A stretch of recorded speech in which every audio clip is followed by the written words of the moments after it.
है सारे देश की। आज आप लोग सभी दिल्ली आ जाइए। तो ये जबरदस्ती कर रहे हैं ना, बहन बेटियों को गाली दे रहे हैं और ब्रिजभूषण का भी देखिए कुछ नहीं किया। ये इनका हाल है पुलिस प्रशासन का। नमस्कार, मैं सुमित सांगवान। कर्नाटक में हो रहे चुनावों के संदर्भ में कांग्रेस ने अपना चुनावी घोषणा पत्र जारी करते हुए प्रतिबंधित संगठन पीएफआई पर प्रतिबंध जारी रखते हुए बजरंग दल को भी प्रतिबंधित करने का फैसला अपने चुनावी घोषणा पत्र में जिक्र किया, जिसके बाद प्रधानमंत्री और भारतीय जनता पार्टी ने बजरंग दल पर कांग्रेस के प्रतिबंध लगाने के वादे को बजरंगबली से जोड़ दिया और कर्नाटक की रैलियों में, जनसभाओं में यह कहते हुए कांग्रेस को निशाने पर लिया कि कांग्रेस बजरंगबली की जय कहने वालों को और बजरंगबली में आस्था रखने वालों को बर्दाश्त नहीं करना चाहती और कर्नाटक में उन्हें प्रतिबंधित करना चाहती है। किंतु बीते कई हफ्तों से अपनी मांगों को लेकर, अपनी याचनाओं को लेकर जंतर मंतर पर प्रदर्शन कर रहे पहलवानों में एक पहलवान का नाम बजरंग पूनिया है। क्या प्रधानमंत्री को बजरंग दल को बजरंगबली से जोड़ते हुए क्या बजरंग पूनिया की याद नहीं आई? क्या यह वीडियो या यह संवाद ये कहते हुए शुरू किया जा सकता है कि भारत एक आडंबर प्रधान देश है, जहां आडंबरों में इतना विश्वास रखा जाता है कि भारत का किसान अन्नदाता है लेकिन उसे फसल का दाम नहीं मिलेगा, भारत का युवा देश का भविष्य है लेकिन उसे रोजगार नहीं मिलेगा, भारत के मजदूर श्रम शक्ति का प्रतिनिधित्व करते हैं, अपने श्रम के जरिए, खून पसीने के जरिए इस देश को बनाते हैं लेकिन उन्हें न्यूनतम मजदूरी नहीं मिलेगी, भारत की सेना के जवान अपने छाती पर गोली खाते हुए देश की एकता और अखंडता को बनाए रखते हैं लेकिन उन्हें वन रैंक वन पेंशन नहीं मिलेगा, और भारत की महिलाएं नारी शक्ति का, मातृशक्ति का प्रतिनिधित्व करते हुए इस देश की परिस्थितियों को संभाले रहती है लेकिन उन्हें सुरक्षा की गारंटी नहीं मिलेगी, उन्हें एक सुरक्षित वातावरण नहीं मिलेगा। हम यह बात इसलिए कह रहे हैं क्योंकि यह बात आज कई लिहाज से बहुत महत्वपूर्ण हो गई है।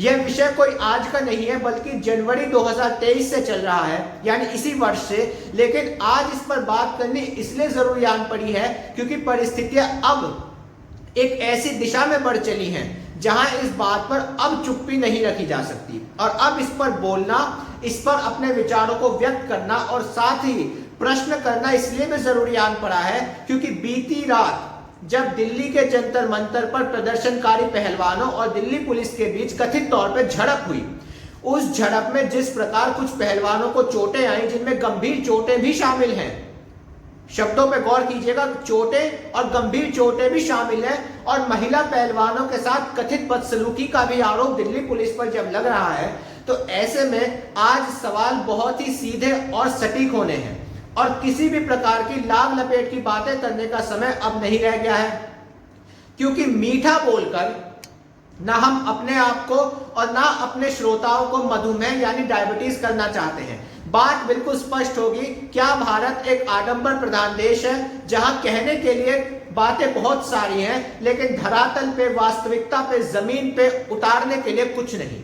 क्योंकि बीती रात जब दिल्ली पुलिस और पहलवानों के बीच झड़प हुई, जो वीडियो आपने इस संवाद के शुरुआती प्रारंभ में देखा, उसमें साफ तौर पे दिखाई दे रहा है कि दिल्ली पुलिस पहलवानों तक आने वाली कुछ रसद को रोक रही है और उस रसद में कोई ऐसी चीज नहीं है जिसको भारत सरकार ने या किसी भी राज्य सरकार ने देश के भीतर प्रतिबंधित कर रखा है।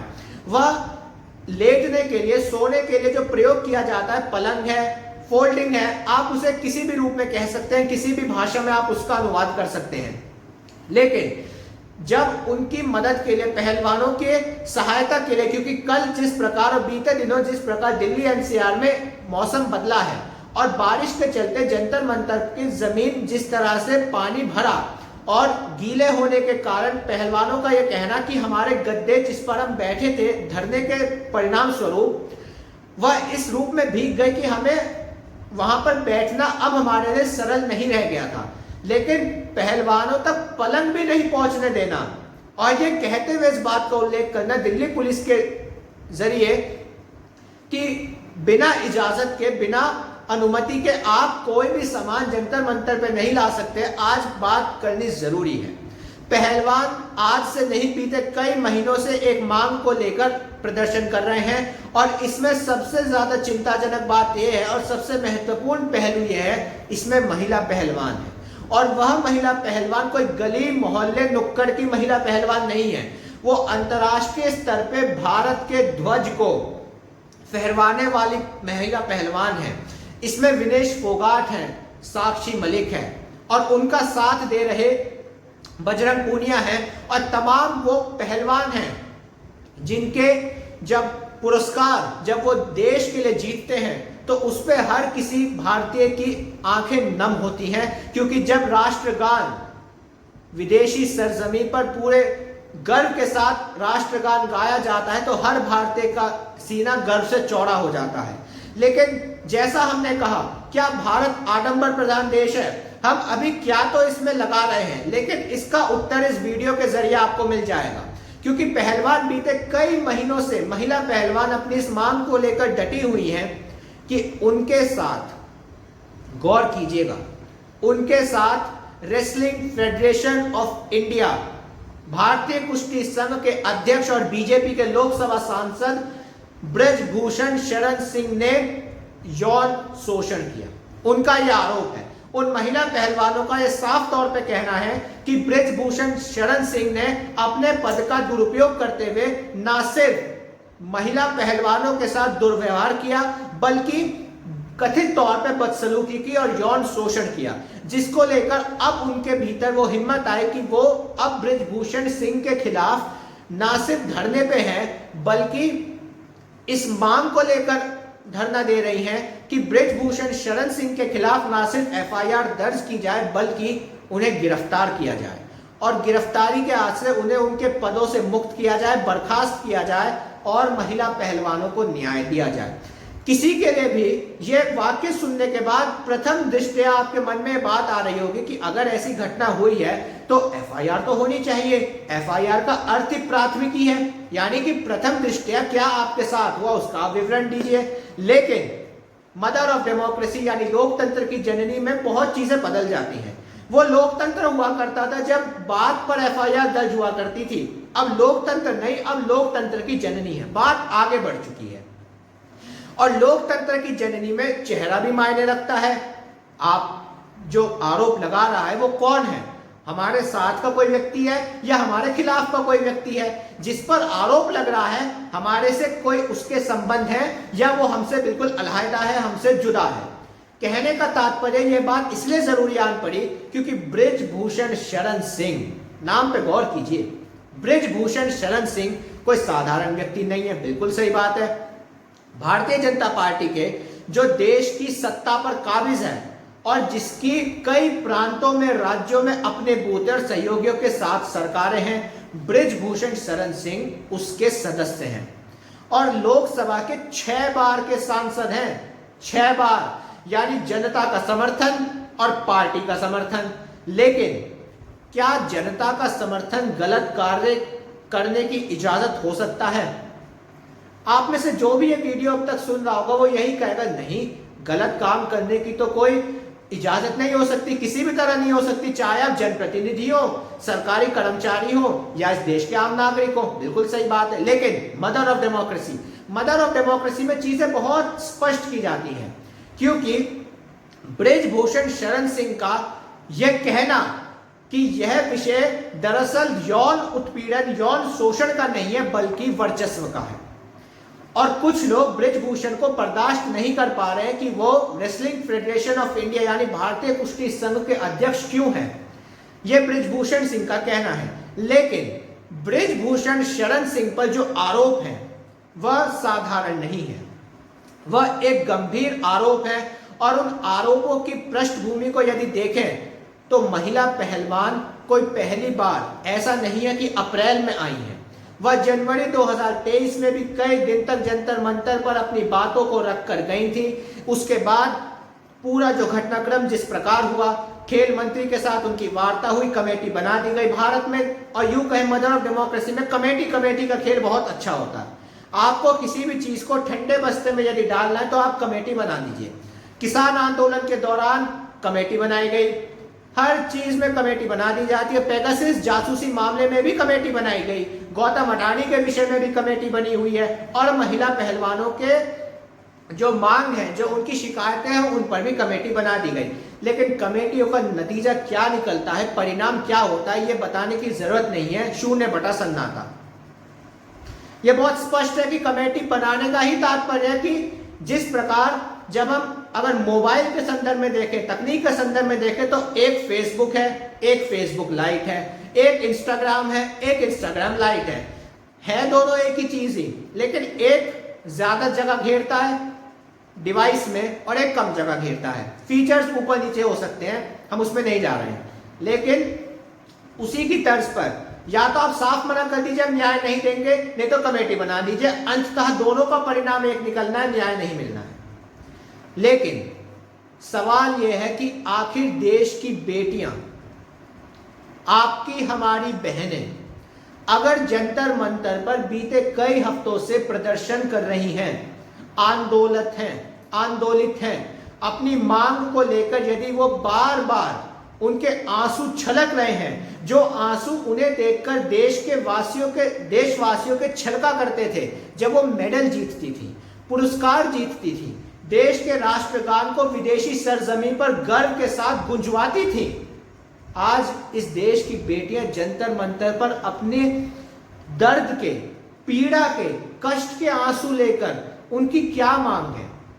उनकी मांग सिर्फ इतनी थी कि एफआईआर दर्ज होके जांच तो शुरू हो।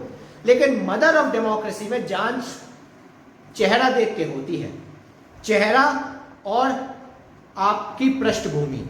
अगर पृष्ठभूमि इस रूप में है कि आप सत्ता के साथ हैं, तो आपके संदर्भ में जो आपका कष्ट है उसे सुना जाएगा, निवारण किया जाएगा।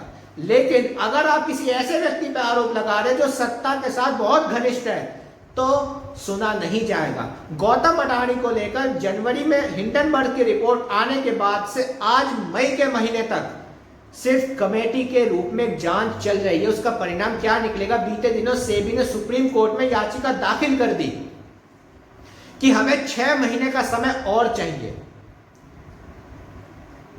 जो हम कह रहे थे शुरुआत में, कमेटी का खेल, कमेटी बना दीजिए, निकलना कुछ नहीं है, परिणाम कुछ नहीं होना। यह इन पहलवानों के साथ भी हुआ। कमेटी बना दी गई, कमेटी में कौन कौन था आज ये बात आना बहुत जरूरी है। आरोप लगने जिन पे लगे हैं, बृजभूषण शरण सिंह, वो किसके सदस्य हैं? भारतीय जनता पार्टी के। कमेटी में कौन है?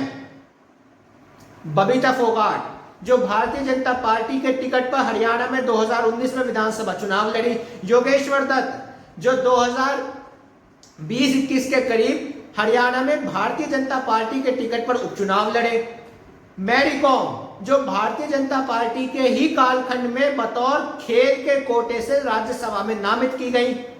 और पीटी उषा, जो मैरी कॉम की तर्ज पर ही राज्यसभा के लिए खेल के कोटे से भारतीय जनता पार्टी के द्वारा नामित की गई।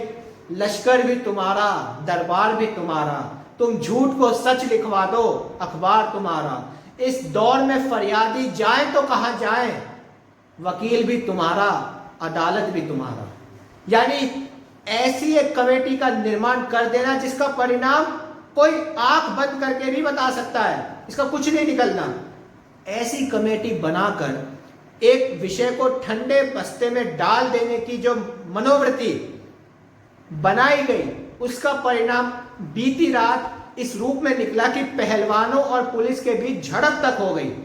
सोचिए, जो पहलवान इस देश के लिए पुरस्कार जीत कर लाते थे, ये कोई गौतम अडानी की तरह प्राइवेट लिमिटेड कंपनी के परिवारों से नहीं आए हैं, जहां गौतम अडानी, विनोद अडानी, राजेश अडानी पूरा परिवार ही बिजनेस को चलाएगा। वो अलग बात है, वो बिजनेस चला रहे थे, बिजनेस की आड़ में क्या कर रहे थे उसको अभी हम उसमें नहीं जा रहे। लेकिन ये बेटियां कोई गौतम अडानी सरीखे विशाल धन संपदा वाले परिवारों से नहीं आती, ये आपकी तरह, हमारी तरह मध्य वर्गीय परिवार से आती हैं। गांव की मिट्टी से निकलते हुए देश के तिरंगे को विदेशी सरजमी पर लहराने की परिस्थितियों को निर्मित करने तक इन बेटियों का सफर अभूतपूर्व रहा है। आपकी स्क्रीन पर प्रधानमंत्री का यह ट्वीट चल रहा है। ये 16 अगस्त 2016 का ट्वीट है और इस ट्वीट में प्रधानमंत्री उस दिन रक्षाबंधन का त्योहार था, तो वो साक्षी मलिक को बधाई दे रहे हैं कि देश की बेटी ने आज हमारा नाम रोशन किया, देश का नाम रोशन किया। लेकिन आज वही बेटी जंतर मंतर पे पुलिस की झड़प का शिकार हो रही है। वही बेटी के आंसू न जाने हर दिन कितनी बार निकले होंगे, सिर्फ इसलिए कि हमारी कोई मांग तो सुने। इस देश के भीतर लोकतंत्र की जननी के दौर में आडंबर का जिक्र हमने शुरुआत में किया। 2021 में ओलंपिक में मेडल जीतने के बाद भारत के खिलाड़ियों को प्रधानमंत्री आवास पर भोज के लिए आमंत्रित किया गया, उनकी मेजबानी की गई, आवभगत की गई, स्वागत किया गया। उस स्वागत से क्या निकला? उस स्वागत में जिस विनेश फोगाट को अपने परिवार का ही एक अंग बता रहे थे प्रधानमंत्री जी, वही विनेश फोगाट कल रात में यह कहने को विवश हो गई कि मैं देश के खिलाड़ियों से अपील करना चाहती हूं, मेडल लाने का क्या फायदा जब हमें इतना अपमान का घूंट पीना हो। यह कोई भी व्यक्ति साधारण मनोस्थिति में नहीं कह सकता। सोचिए वो बेटी अंदर से कितना टूट गई है कि आज जिस देश के लिए वो खेला करती थी या खेला करती है, उस देश की सरजमी पर, उस देश की राजधानी के बीचों बीच वह ये कहने को विवश हो गई कि मेडल मत लाइए। ये बात आप समझ रहे हैं? ये बात इतनी सरल नहीं है। जो बहुत से लोग, आपके परिवार के लोग ये कहते होंगे, हमारे परिवार के सब, हर किसी परिवार के लोग ये कहते हैं कि समाज तो बटा हुआ है, कुछ साथ है कुछ खिलाफ है। ये कहकर चीजों का सरलीकरण करने का एक नया एक जरिया बना दिया गया है, एक तरीके से इसको जस्टिफाई करने का एक मार्ग बना दिया गया है। इस देश के भीतर इंदिरा गांधी का आपातकाल यदि गलत था, तो जो मतदाता उत्तर भारत में कांग्रेस को वोट दिया करते थे आजादी के बाद से, उन्होंने भी 1977 में कांग्रेस को नकार दिया। यह देश बटा हुआ कहने वाले की समाज तो बटा हुआ है, साथ और खिलाफ में जी नहीं। गलत और सही को कहने के लिए समाज का बटा होना नहीं, आपके विवेक पर यह निर्भर करता है कि आपके विवेक में रीढ़ की हड्डी बची है या नहीं। इस देश में एफआईआर दर्ज कराने के लिए सुप्रीम कोर्ट का रुख करना पड़ता है। यह तो महिला पहलवान है, विदेश और देश में अब इनकी एक ख्याति है, वकील इनके साथ हैं। सोचिए इस देश का वह नागरिक जो मुख्य धारा में नहीं है, उसे कितनी जद्दोजहद करनी पड़ती होगी। और जिस पंक्ति का उल्लेख हम अपने बीते कई वीडियो में कर चुके, you show me the face I show you the law. तुम मुझे चेहरा दिखाओ, मैं तुम्हें कानून दिखाऊंगा। बीते महीने यूथ कांग्रेस के राष्ट्रीय अध्यक्ष बीवी श्रीनिवास पर असम प्रदेश यूथ कांग्रेस की महिला इकाई की अध्यक्ष ने यौन उत्पीड़न का आरोप लगाया, तो न सिर्फ पहली दृष्टि से एफआईआर दर्ज की गई, बल्कि श्रीनिवास से पूछताछ करने के लिए असम पुलिस की टुकड़ी बेंगलुरु पहुंच गई। सोचिए, जिसके बाद अब श्रीनिवास को हाई कोर्ट में जाकर अंतरिम जमानत की याचिका लगानी पड़ी। उसकी भी जांच होनी चाहिए, बिल्कुल, लेकिन सवाल यह है, जांच एक तरफ तो होती है, एक तरफ नहीं होती। बंगला राहुल गांधी का खाली होता है, लेकिन गुलाम नबी आजाद का खाली नहीं होता। गुलाम नबी आजाद, राहुल गांधी का विषय या बीवी श्रीनिवास का विषय पहलवानों से अलहदा है, लेकिन जो पृष्ठभूमि है वो एक है, you show me the face I show you the law. तुम मुझे चेहरा दिखाओ, मैं तुम्हें कानून दिखाऊंगा। लेकिन इसके साथ ही हम एक बात और कहना चाहते हैं, इस देश का सबसे ज्यादा नुकसान दो व्यक्तियों ने किया, अन्ना हजारे और अरविंद केजरीवाल। 2011 से 14 के बीच हुए अन्ना आंदोलन ने जिस प्रकार इस देश में आंदोलन की एक परिस्थिति को जन्म दिया, उसके बाद से आंदोलनों को लेकर भारत का विश्वास डगमगा गया, क्योंकि आंदोलन करने वाले अरविंद केजरीवाल जो सादगी का जिक्र किया करते थे, आज 45 करोड़ के शीश महल में रह रहे हैं। लोगों के मन में बार बार यह सवाल आता है कि आंदोलन करने वाला क्या खुद पवित्र है? क्या वो खुद जो बातें कह रहा है, क्या उन पे विश्वास किया जा सकता है? इस देश ने निर्भया के लिए एक स्वर में आवाज उठाई, लेकिन आज जब कल रात की झड़प का मुख्य कारण भी आम आदमी पार्टी के विधायक ही हैं। हम किसी पार्टी को आरोपित नहीं कर रहे, लेकिन कहना यह चाहते हैं कि उस आंदोलन ने, अन्ना आंदोलन ने इस देश का जितना नुकसान किया संभवतः किसी ने नहीं किया, क्योंकि अरविंद केजरीवाल का चरित्र मौजूदा वक्त में यह बताने के लिए काफी है कि आंदोलन पे भी आप संपूर्ण विश्वास नहीं कर सकते। एक राइडर, एक कैवियट लगा के रखिए, सही 98% सही हो सकता है, लेकिन 2% गड़बड़ की गुंजाइश है। क्योंकि जिस प्रकार अन्ना आंदोलन, फर्जी अन्ना आंदोलन, 2G का मामला उठाया, कॉमनवेल्थ का उठाया, स्पेक्ट्रम का उठाया, रॉबर्ट वाड्रा का उठाया, क्या निकला? क्लीन चिट, सुप्रीम कोर्ट से क्लीन चिट, सरकार से क्लीन चिट, जबकि सरकार कांग्रेस से दूसरी पार्टी की है, कांग्रेस की नहीं है। लोगों का विश्वास उस आंदोलन के बाद से उठ गया। मनमोहन सिंह के कार्यकाल में जिस प्रकार आरोप लगते गए, मंत्रियों के इस्तीफे तो यह सोचकर करवाए गए कि जनता में संदेश जाएगा सरकार गलत के खिलाफ है, लेकिन संदेश उल्टा गया कि नहीं, मतलब ये गलत है। और उसी चीज को देखते हुए आज का सच है कि ना बृजभूषण शरण सिंह का इस्तीफा होगा, अगर हो गया तो बहुत मानिए, लेकिन लगता नहीं होगा।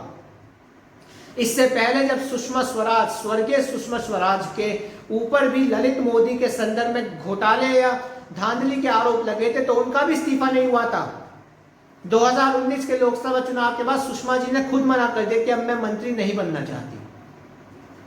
उत्तर प्रदेश में 2017 में ऊर्जा मंत्री बने श्रीकांत शर्मा 2022 में मंत्रिमंडल में शामिल नहीं हुए, क्योंकि उनके ऊपर बिजली विभाग के संदर्भ में कुछ अनियमितताओं के आरोप लगे, लेकिन उनका इस्तीफा नहीं लिया गया, बल्कि जब 2022 में पुनः बीजेपी चुनाव जीत कर आई तो इस बार उन्हें मंत्रिमंडल में शामिल नहीं किया गया। कहने का तात्पर्य यह है कि डेमोक्रेसी से मदर ऑफ डेमोक्रेसी तक का सफर इस रूप में हमारे सामने अब उपस्थित है, जहां बातें किस रूप में कहां तक कहां जोड़ी जाएं, अब यह बहुत सरल नहीं रह गया। इस देश की बेटियां जंतर मंतर पे बैठी हैं, लेकिन देश के भीतर कोई कुलबुलाहट नहीं है भी तो बहुत सीमित कुलबुलाहट है, जो परिवर्तन या बदलाव या किसी भी रूप में बेटियों को हौसला अफजाई करे उस लायक प्रतीत नहीं होती। और जैसा हमने वीडियो के शुरुआत में इसलिए कहा कि भारत एक आडंबर, अब हम क्या हटा रहे हैं कि भारत एक आडंबर प्रधान देश है, जहां नारों में तो बेटी बचाओ और बेटी पढ़ाओ है, लेकिन धरातल पे बेटी के साथ न सिर्फ यौन शोषण है, यौन उत्पीड़न है, बल्कि अत्याचार भी है। क्या कहें, कितना कहें, कहां तक कहें? दिल्ली पुलिस का भी एक ट्वीट आपकी स्क्रीन पर चल रहा है, लेकिन यही दिल्ली पुलिस 2020 में जेएनयू में हुई झड़प के आरोपियों को आज तक नहीं पकड़ पाई, आज तक नहीं पकड़ पाई। किससे उम्मीद रखें, कहां उम्मीद रखें, क्यों और कितनी उम्मीद रखें? ये बातें कोई कहते हुए प्रसन्नता नहीं होती। सही बात है, देश की छवि को नुकसान होता है जब पहलवानों को इस प्रकार बैठी हुई दुनिया देखती है, लेकिन क्या देश की छवि को तब नुकसान नहीं होता जब इन बेटियों के साथ यौन शोषण कथित तौर पे हो रहा था? क्या कल रात जो तस्वीरें आई वह इस देश का सर उठाने वाली थी, या अपने से प्रश्न पूछने वाली थी कि हम डेमोक्रेसी से मदर ऑफ डेमोक्रेसी तक के सफर में कहां से कहां पहुंच गए? ये सोचिए, क्योंकि यदि आज ये बात नहीं सोची गई तो माफ कीजिए, कानून की देवी की आंखों पे पट्टी अभी तो सिर्फ प्रतीकात्मक तौर पे बंधी हुई है, लेकिन उसे कस देने में ज्यादा समय नहीं लगेगा। अंधेरा घना होने में, अगर अंधेरा ज्यादा घना हो गया तो जुगनू की टिमटिमाहट भी धुंधली हो जाएगी, ये याद रखिए। क्योंकि इस देश की बेटियां, कहने के लिए हम जब इस वीडियो के समापन की ओर बढ़े तो बहुत दुखी मन से, बहुत पीड़ित मन से कहना चाहेंगे, व्यथित होकर कहना चाहेंगे, मत लगाया करिए ये नारा बेटी बचाओ बेटी पढ़ाओ। बेटी किससे बचाएं? बृजभूषण शरण सिंह से। लेकिन कैसे बचाएं? जिनके साथ सत्ता भी है, तंत्र भी है। जस्टिस चंद्रचूड़ आज हैं, 2024 के नवंबर में सेवानिवृत्त होने के बाद नहीं रहेंगे। सोचिए इस देश की परिस्थितियां किस दिशा में बढ़ चली हैं, इसको लेकर अब विवेचना करना बहुत जरूरी हो गया है। क्योंकि मदर ऑफ डेमोक्रेसी से की परिस्थितियां जो अब बन रही हैं, डेमोक्रेसी से मदर ऑफ डेमोक्रेसी तक के सफर में भारत एक आडंबर प्रधान देश हो चला है। इन्हीं शब्दों के साथ आज का ये वीडियो समाप्त करते, पुनः मुलाकात होगी ऐसे ही महत्वपूर्ण विषयों पर, जिनको इस देश के मीडिया को आज व्लादिमीर पुतिन के क्रेमलिन पर हुए ड्रोन हमले से सरोकार है, लेकिन इस देश की बेटियों से सरोकार नहीं है। इन्हीं शब्दों के साथ इस वीडियो का समाप्त करते, पुनः मुलाकात होगी। अपना बहुत ख्याल रखिए, स्वस्थ रहिए और याद रखिए, जनता तालियां बजाती है, नागरिक समीक्षा करता है, और यदि वह समीक्षा चाहे सत्ता की ही क्यों ना हो तो की जाएगी। जैसा मैंने कहा, विज्ञापन से आप मीडिया खरीद सकते हैं, नागरिक का विवेक नहीं। बहुत बहुत शुक्रिया, नमस्कार।